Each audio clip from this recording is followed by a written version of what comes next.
everybody, welcome back to Over Speed Shop.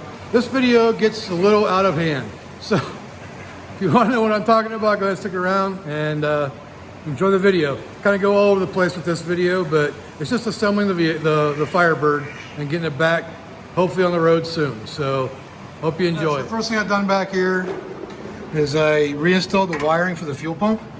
See right here, that's the for the relay, which is back here, and this is the wiring for the sending unit. So if you look up underneath, what I do is I take a piece of duct tape and I tape it to the middle section right here. So when I put the tank up in there, it stays in place, it doesn't fall down. And so that's it right there. So that's the first part of it. I got the tank ready to go in too. All right, now if you saw in my shorts video, you saw that I set this up with some garage door sealer. So it has rubber there, and I got rubber on the straps now too. So we'll go ahead and throw this back up in there. So that's done and in there for good. And the only thing I have to do in the back left as far as body work is I gotta get a piece of 18 gauge steel and just make a little cover plate for that hole right there. That was probably the major damage. So I'm gonna make that, but it's far enough away from the tank I can still weld that in without having to worry about fumes or anything. So let's get the tank in. First thing I'm gonna do, just hang the straps so they're in place. They just slip into place right there, and there's a screw that goes in here to hold it in place. They can stretch and pull out. I actually had a customer have that happen to him on this 67 Skylark because the new straps are kind of junky, and I ended up fixing it by going in there and making sure these were screwed in there tight and wouldn't pull out again. The new ones didn't have holes in them, didn't come with the things to do it. So with the straps in there, now we can put the tank up in there.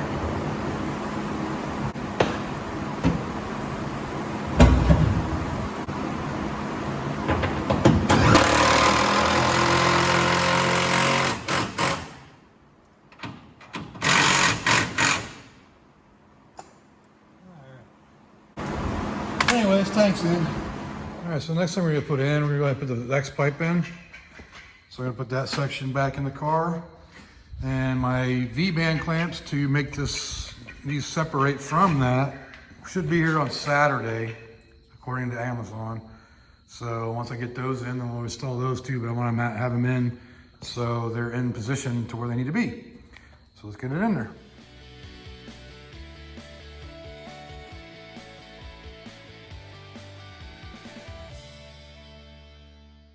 Okay, so the next thing we're gonna put in, since the X pipe's in, we're gonna go ahead and hang the exhaust in the back. So let's get those in there now.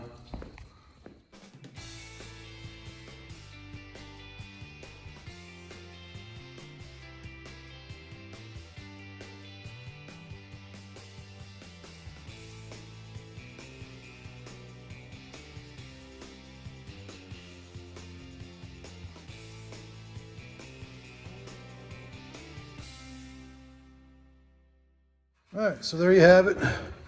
Exhaust is all installed now. If you look right there, so tomorrow or Saturday, which is today's Tuesday, so Saturday those V-band clamps should be getting here, and I can weld those in and make it removable. So there's that part. Hey everybody, if you made it this far, you should subscribe. So hit that subscribe button down there. All right. All right, so the next thing I'm gonna get installed here is the Z-bar. So this is for the clutch. And it goes right down here, and there's a freaking bee or something flying around my car here. I know they're building a nest someplace in here. Yep, right there. Get out of here. Got something building in my freaking frame right there. So I'm gonna spray some stuff in there. But anyways, let's get the Z-bar installed.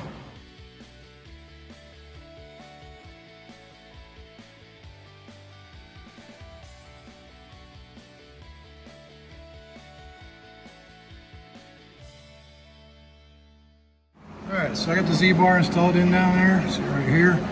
There's a bowl on the block that goes into, and then a little bracket right down here that it bolts to. Right in there.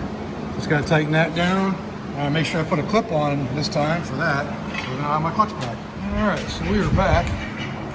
having a functional clutch. So that works good. So we're back on that. So now you gotta put all this wiring and stuff back. And there's my cabling for the battery. So yeah, that's the next thing. So discovered a little issue with running the wires back. So when I installed these plates here for the mini tub, it seals this area up where the wire is supposed to run through. So I had to cut a little bit out of this side. I gotta make another hole over there for the battery cable. So I run my battery in the back. So I just gotta make a hole over there. I'm just probably gonna use either a stamp, my punch tool, or maybe a hole saw to cut that one out, because getting a grinder in there is kind of hard. So I'll do that next, so I can get this cable back in there. See, I got the main wire harness back here again. So got the grounds, got the left turn, right turn. This is the cable that goes out to here and to the power to the light. And then this blue cable right here, that's my fuel relay wire. So that's for the fuel pump. So that's my wiring back here. All right, so I got a hole cut in this side to run the cable through. I'll probably put some rubber insulation on that just to keep it safe. So that's all that's left of that. Just got to put the covers on the outside here. We'll be good to go on that. So the wiring's all back in where it's supposed to be.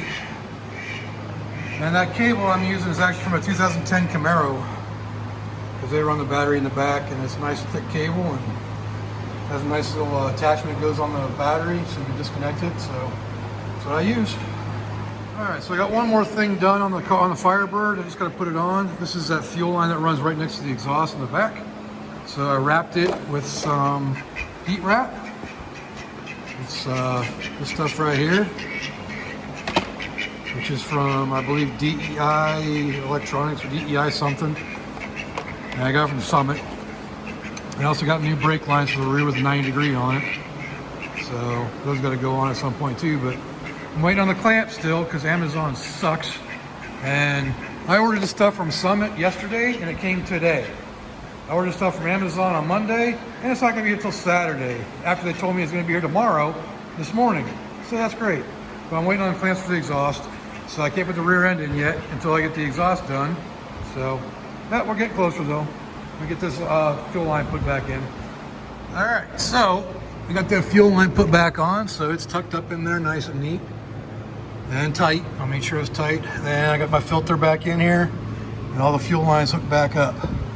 So now I'm just waiting on the clamps for the exhaust right here. They're gonna go right there. So we're gonna go ahead and get this battery tray installed here as well, so that'll take care of that. This is, if you want to see how I made this battery tray, there's a video you can check out in the description and my playlist. So go ahead and check that out too, how I made this battery tray. So let's get that bolted in. All right, so get that all bolted in. That ain't going nowhere. Like I said on the video where I made it, I used fender washers underneath to make sure it stayed on there good. So that's all bolted in, ready to go. All right, so I got the battery all in there and all tightened down now. So that ain't going nowhere. So that's one less thing to put back on. So I get sheet metal to do that hole. Probably run down there either Monday, maybe this afternoon, I don't know yet.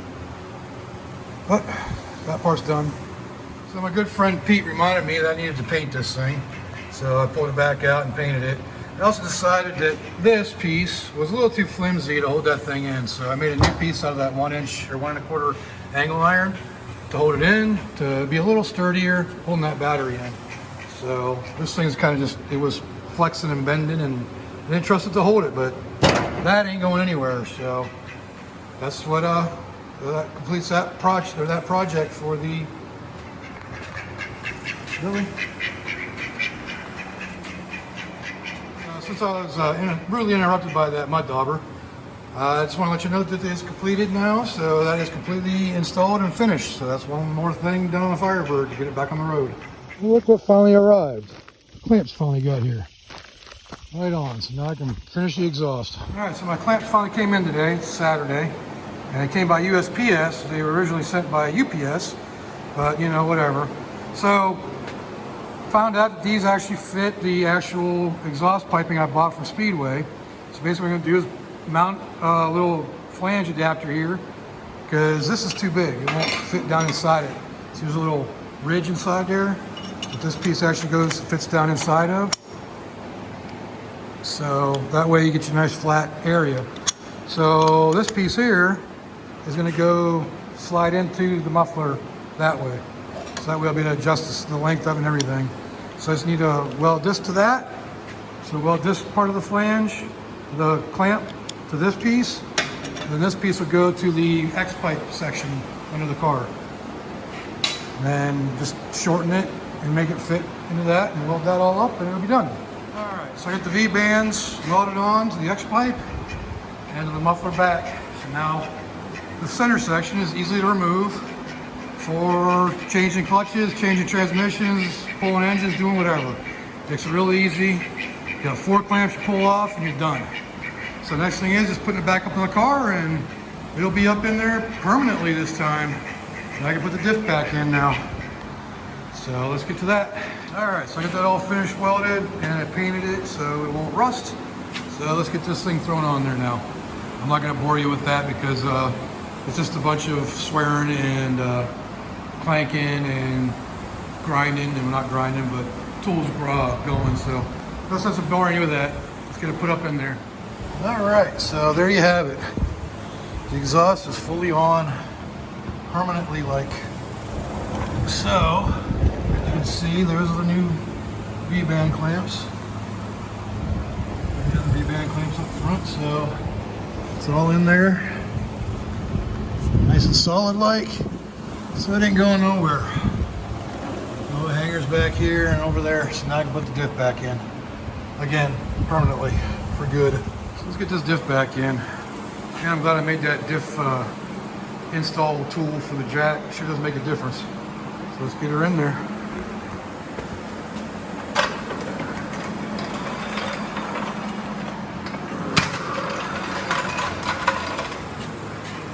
All right, so we got the diff all back in now. It's not adjusted or set to pinion height or anything like that. I got to replace those brake lines. And other than that, basically all that's left is filling that hole right there, getting the shocks and getting the fuel injector. All right, so I started the burn-in process of putting this thing in. So I'm going to finish it up, grind it down, get some seam sealer on there, and yeah, she'll be done. But that is permanent now, and finally have a full floor pan, sort of. All right, she is fully burned in as far as I'm going to burn it in. So, and she's solid, so I'm not too worried about it at all. And it's not like that place is going to take a whole lot of brunt or weight anyway. So. But it is sealed up now. There's a few little places I might have to touch up. But other than that, she is done. And next thing will be seam sealer. Well, after I grind down, paint, and do all that good stuff, you know. But that piece is done. I'll show it on this video, but if you want to see that made, I have another video, and there's 2 actual videos, and I'll put it in the description below. One's a real short one where I just made the little die for this thing, and the other one's actually making the plate, so. Check those out. I almost forgot about the brackets. I had to put the bumper brackets back in, so that one's in and that corner one's back in now. So now let's just clean up the welds and then I can seam seal it. All right, so I got that all ground down and painted now. Well, it's not painted. It's rust reformed. This is my favorite thing in the world, Rust-Oleum rust reformer. I use it on everything. It's literally what painted the body because it was just all surface rust and a little bit of orange left or a little bit of carousel red left. So that's all painted now. So when that dries, I can come in and use a seam sealer to seal up all those gaps. All right, so we got this all seam sealed now and ground down and complete. So it's all painted, ready to go. So we are done with this portion of the Firebird reassembly and repair. So if you're wondering where I got the black seam sealer, it's a Ultraflex seam sealer black from TransStar, and it's 4167 is the part number. And I ordered this from O'Reilly's probably a couple years ago now, but hopefully they still have it in case I need more. I do have one more tube of it, but the SKU is 45505-00113.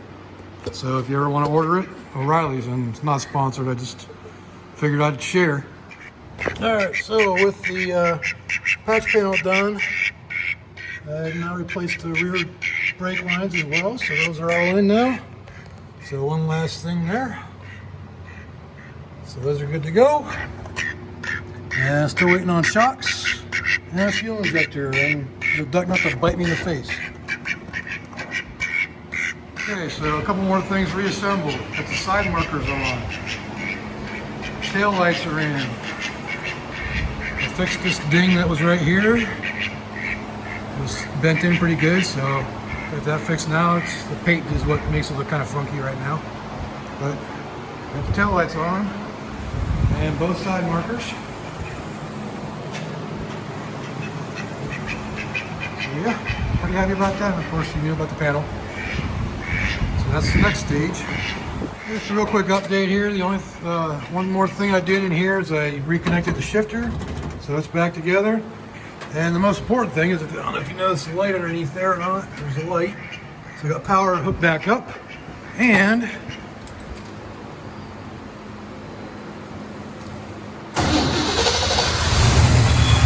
have power.